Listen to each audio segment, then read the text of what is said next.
തദ്ദേശ തെരഞ്ഞെടുപ്പിൽ വൈറലായ പോറ്റിയെ കേറ്റിയെ പാരഡി പാട്ടിൽ കേസെടുക്കാനാകുമോ എന്ന് പോലീസ് പരിശോധിക്കുന്നു. തിരുവാഭരണ പാതാ സംരക്ഷണ സമിതി നൽകിയ പരാതി സൈബർ ഓപ്പറേഷൻ വിങ്ങിന് കൈമാറി.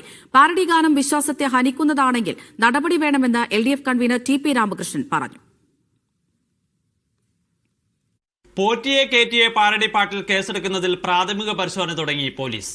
DGPക്ക് ലഭിച്ച പരാതി ക്രമസമാധാന ചുമതലയുള്ള ADGP H വെങ്കടേഷിന് കൈമാറി. കേസെടുക്കാൻ സാധിക്കുമോ എന്ന് സൈബർ ഓപ്പറേഷൻസ് വിംഗ് ആണ് പരിശോധിക്കുന്നത്. നിയമവശം കൂടി പരിശോധിച്ച ശേഷം കേസെടുക്കുന്ന കാര്യത്തിൽ അന്തിമ തീരുമാനമെടുക്കും.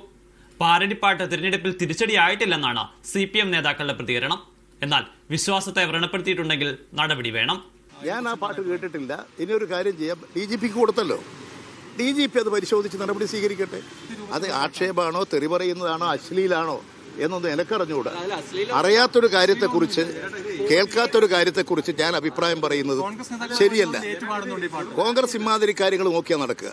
അത് കോൺഗ്രസ് അല്ല CPM. പാരഡി പാട്ട് എഴുതിയവർക്കെതിരെ കേസെടുക്കാനുള്ള നീക്കത്തിനെതിരെ കോൺഗ്രസ് രംഗത്തെത്തി. തെരഞ്ഞെടുപ്പിൽ തോറ്റാൽ തോറ്റതിന് യഥാർത്ഥ കാരണം കണ്ടുപിടിക്കണം.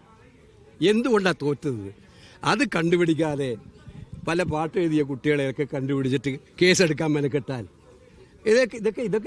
ഇതൊക്കെ പ്ലാൻ ചെയ്ത് ഇവരുടെ എല്ലാ ശ്രമങ്ങളും വീണ്ടും വീണ്ടും കുഴിയിലേക്ക് വീഴുന്ന രീതിയിലാണ്. അത്രേ അക്കാര്യത്തിൽ എനിക്ക് പറയാനുള്ളൂ.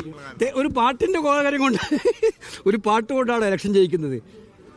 സോണിയാഗാന്ധിയെക്കുറിച്ച്, നരേന്ദ്രമോദിയെക്കുറിച്ച്, അല്ലെങ്കിൽ പിണറായി വിജയനെക്കുറിച്ച് എന്തെല്ലാം പാട്ടുകൾ ആരൊക്കെ എഴുതിക്കൊണ്ടിരിക്കുന്നത്.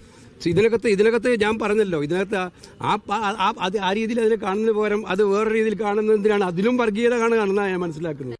അയ്യപ്പ ഭക്തിഗാനത്തെ വികലമായി ഉപയോഗിച്ചെന്നും പാട്ട് ദുരുപയോഗം ചെയ്തവർക്കെതിരെ നടപടി സ്വീകരിക്കണമെന്നാവശ്യപ്പെട്ട് തിരുവാഭരണ പാത സംരക്ഷണ സമിതി ജനറൽ സെക്രട്ടറി പ്രസാദ് കുഴിക്കാലയാണ് പോലീസിൽ പരാതി നൽകിയിരുന്നത്.